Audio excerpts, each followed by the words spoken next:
Student, تشبیہ کا مطلب ہوتا ہے کہ جب ہم کسی ایک چیز کو اس کی خاص خوبی کی وجہ سے دوسری چیز کے مانند قرار دیتے ہیں تو یہ کیا ہوتا ہے؟ ان کے درمیان تشریح کا تعلق ہوتا ہے۔ جیسے میں کہہ دیتی ہوں علی شیر کی طرح بہادر ہے۔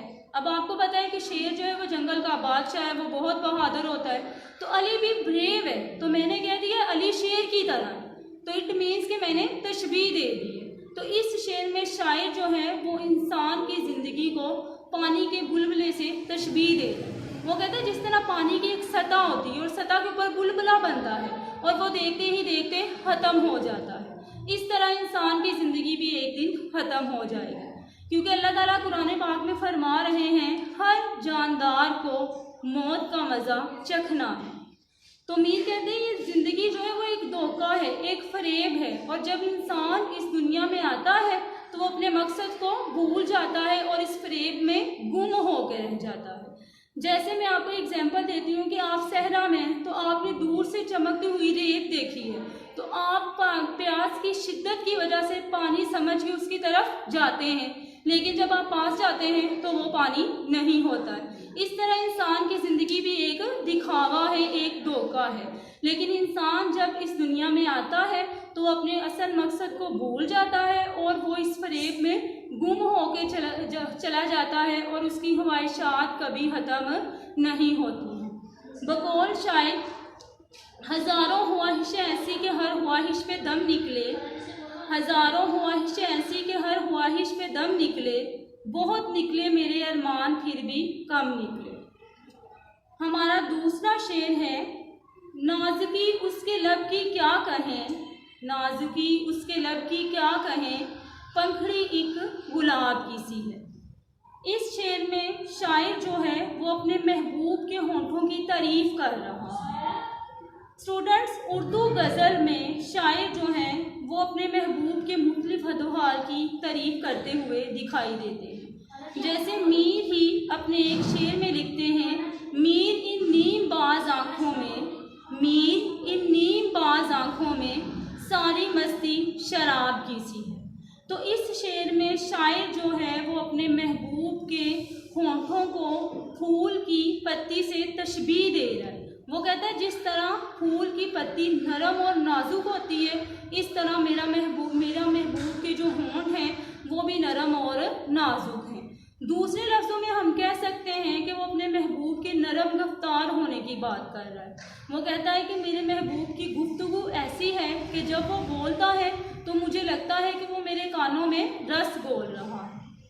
ہمارا نیکسٹ شعر ہے چشم دل کھول اس بھی عالم پر، چشم دل کھول اس بھی عالم پر، یہاں کی اوقات خواب کی سی ہے۔ اب چشم کا مطلب ہوتا ہے آنکھ جس کی مدد سے ہم دیکھتے ہیں، اوقات جو ہے وہ وقت کی جمع ہے، یہاں اس کا مطلب ہے بساط یا حیثیت۔ تو اس شعر میں شاعر جو ہے وہ دنیا کی بے ثباتی کا ذکر کر رہا ہے۔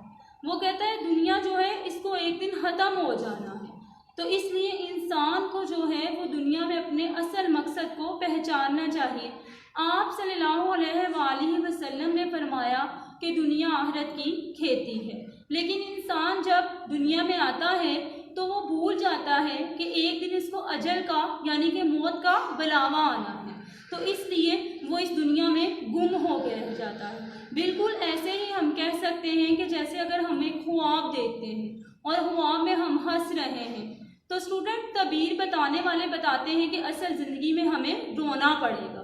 اس طرح جب انسان دنیا میں آتا ہے تو وہ اپنی حیثیت کو بھول جاتا ہے، وہ دنیا میں کھو جاتا ہے، وہ بھول جاتا ہے کہ ایک دن اس کی زندگی ختم ہو جانی ہے اور اس نے اس در سے چلے جانا ہے، تو وہ عیش و عشرت میں پڑھ کے اپنے اصل مقصد کو بھول جاتا ہے۔ اللہ تعالیٰ نے انسان کو کیوں پیدا کیا؟ اللہ قرآن میں خود فرما رہا ہے کہ میں نے جنوں اور انسانوں کو اس لیے پیدا کیا کہ وہ میری عبادت کرے، لیکن یہاں کیا ہے انسان اپنی حیثیت کو اپنے کام کو بھول جاتا ہے اور دنیا کا ہو کر رہ جاتا ہے جیسے، اور بھول جاتا ہے کہ اصل زندگی آخرت کی زندگی ہے۔ جی اسٹوڈنٹس، آپ کو لیکچر کی سمجھ آ گئی ہے؟ اب میں آپ سے کچھ کویسچن کرتی ہوں۔ میرا پہلا سوال ہے تخلص کی تعریف کریں۔ جی تخلص کی تعریف کریں، کون بتائے گا؟ Roll number 1۔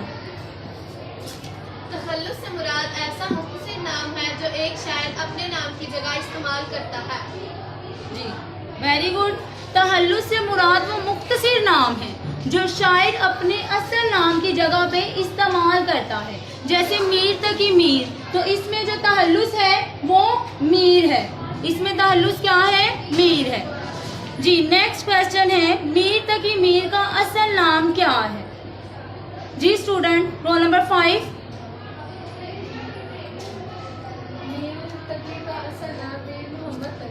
جی ویری گڈ. میر تقی میر کا اصل نام میر محمد تقی ہے. میرا نیکسٹ کویسچن ہے ہستی اپنی حباب کی سی ہے، ہستی اپنی حباب کی سی ہے، یہ نمائش سراب کی سی ہے. اس شعر کا مفہوم بیان کریں. جی رول نمبر 6. اس کا مفہوم یہ ہے کہ یہ دنیا ایک پانی کے بلبلے کی مانند ہے جو بنتا ہے اور ختم ہو جاتا ہے، اور یہ دنیا صرف ایک دکھاوا ہے. جی ویری گڈ. کہ دنیا کی حقیقت یہی ہے کہ دنیا کو ایک دن ختم ہو جانا ہے. میرا نیکسٹ کویسچن ہے غزل کی تعریف کریں. جی رول نمبر 9. غزل سے مراد عورتوں یا عورتوں سے متعلق بات ہے. جی ویری گڈ. غزل کی جو لغوی معنی ہے اس سے مراد ہے عورتوں سے یا عورتوں کے متعلق بات کرنا.